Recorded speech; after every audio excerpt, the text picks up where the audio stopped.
समय में जिस तरीके के नियम कायदे कानून प्राइवेट विद्यालयों के लिए बनाए जा रहे हैं, उसको देखकर हमें ये प्रतीत होता है कि जो शिक्षा के लोक व्यापीकरण का अभियान शासन चला रही है, ये उसके जस्ट विपरीत है। जहाँ एक और सर्व सुलभ शिक्षा देने के लिए शासन एक बच्चे के ऊपर 35 से लेकर 40,000 रुपये तक खर्च कर रही है, जिसका उल्लेख माननीय शिक्षा मंत्री जी द्वारा कल विधानसभा के पटल पर रखा गया है, जिसकी प्रति आज ये पूरी खबर दैनिक भास्कर में छापी गई है। वहीं जो हमारे निजी विद्यालय, उन विद्यालयों में फीस के लिए हमारे ऊपर अंकुश लगाए गए, हमने उसको भी शायद स्वीकार किया। लेकिन जहां जब आईटी एक्ट लागू हुआ, निःशुल्क अनिवार्य शिक्षा लागू हुई, तो पहले प्राइमरी और मिडिल की मान्यताओं के लिए 15,000 रुपये की एफडी लगती थी। उस एफडी को भी चूंकि निःशुल्क और अनिवार्य शिक्षा के तहत उस एफडी को भी शासन ने खत्म किया। लेकिन अब वर्तमान में उस एफडी को 15,000 से 40,000 रुपये एफडी प्लस साथ में 4,000 रुपये प्रति वर्ष वार्षिक शुल्क के साथ से प्राइमरी मिडिल के लिए 3 साल की जो मान्यता रिन्यूअल होगी, उसका 12,000 रुपये आपको मान्यता शुल्क देना पड़ेगा, जो कहीं ना कहीं हमारी जो शासन की जो मंशा है उसके विपरीत है। प्राइवेट स्कूल एसोसिएशन ये मांग करता है कि माननीय मुख्यमंत्री जी द्वारा इस बात का संज्ञान लेना चाहिए। संवेदनशील मुख्यमंत्री जी है हमारे, लोगों की भलाई के लिए काम कर रहे हैं, तो उन्हें इस बात का भी संज्ञान लेना चाहिए कि इस जो एफडी का और जो मान्यता शुल्क का जो भार है, वो कहीं ना कहीं या तो पालक पे जाएगा या फिर विद्यालयों की आर्थिक स्थिति अगर शोध नहीं हो पाएंगे तो विद्यालय बंद होने के करार पे आ जाए। रजिस्टर्ड जो किरायानामा का जो प्रावधान किया गया है, पहले नोटराइज किरायानामा से मान्यता रिन्यूअल होती थी, लेकिन आज जो है रजिस्टर्ड किरायानामा इसके लिए अनिवार्य कर दिया गया। बहुत से विद्यालय ऐसे हैं जो विगत 30-40 वर्षों से संचालित हो रहे हैं, लेकिन वो विद्यालय संपदा 2 के अनुरूप शायद पूर्तियाँ नहीं।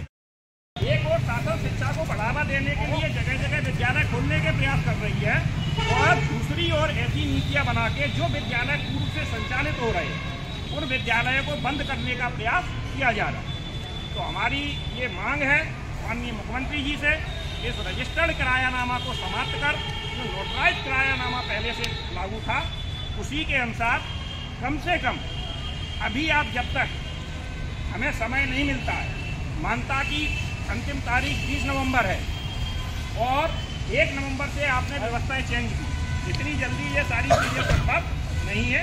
अतः नोटराइज किरायानामा जो है उसी पे हमें इस वक्त सत्र की मान्यता दी जाए, आगे भविष्य के लिए हमको पहले से अवगत करा दिया जाए, हम उसके अनुसार अपने कार्य करने के लिए हम मनाही नहीं करते। 10 तक पेनल्टी लेती है, जैसे कि अभी अपन ने देखा है कि आपका 10 तारीख तक तो बगैर उसके था, 10 तारीख के बाद में अगर आपने 20 तारीख तक अगर ऑनलाइन की होगी मान्यता, किन्हीं कारणों से आपकी अगर नहीं हो पाई होगी, तो उसकी शासन ने हमसे कई गुना पेनल्टी ली।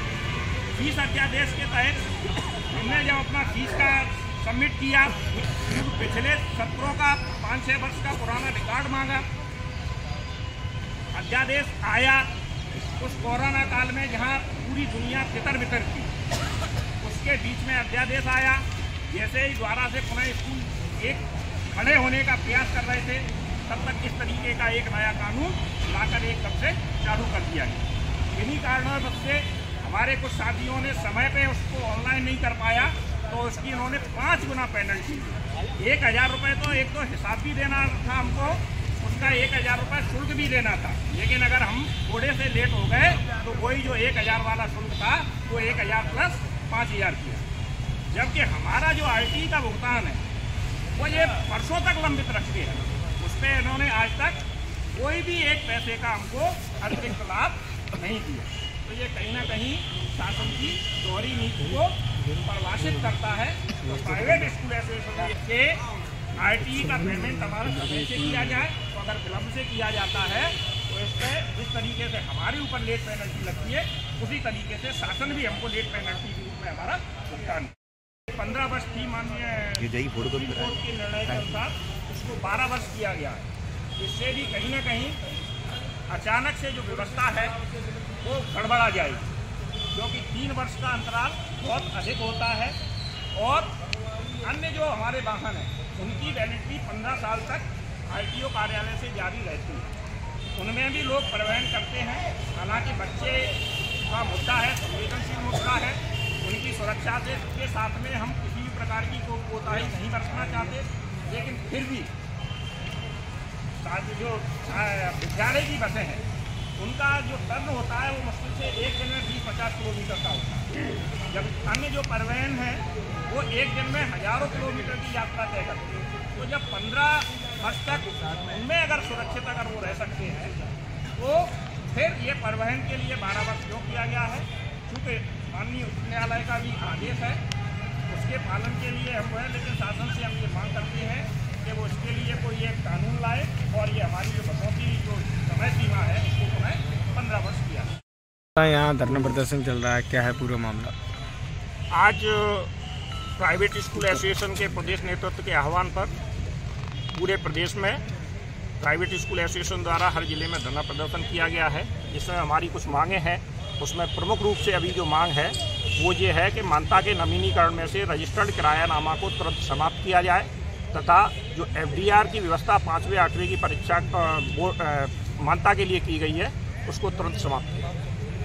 सर ये मांगे नहीं मानी जाती तो आगे क्या आगे की रणनीति हमारी प्रदेश नेतृत्व तय करेगा। उस प्रदेश नेतृत्व के अनुसार जो भी आगे की रणनीति होगी हम फिर सड़कों पर उतरेंगे और इस बार का हमारा लक्ष्य भोपाल होगा। कितने स्कूल संचालक आए हुए हैं? यहाँ करीबन अभी 100 से 150 स्कूल संचालक उपस्थित हैं। जी किसको ज्ञापन दे रहे हैं, किसके नाम दे रहे हैं? आज माननीय मुख्यमंत्री जी महोदय के लिए हमें ज्ञापन सौंपना है। माननीय जिलाधीश महोदय के माध्यम से हम अपनी बात को माननीय मुख्यमंत्री जी महोदय तक पहुँचाएं।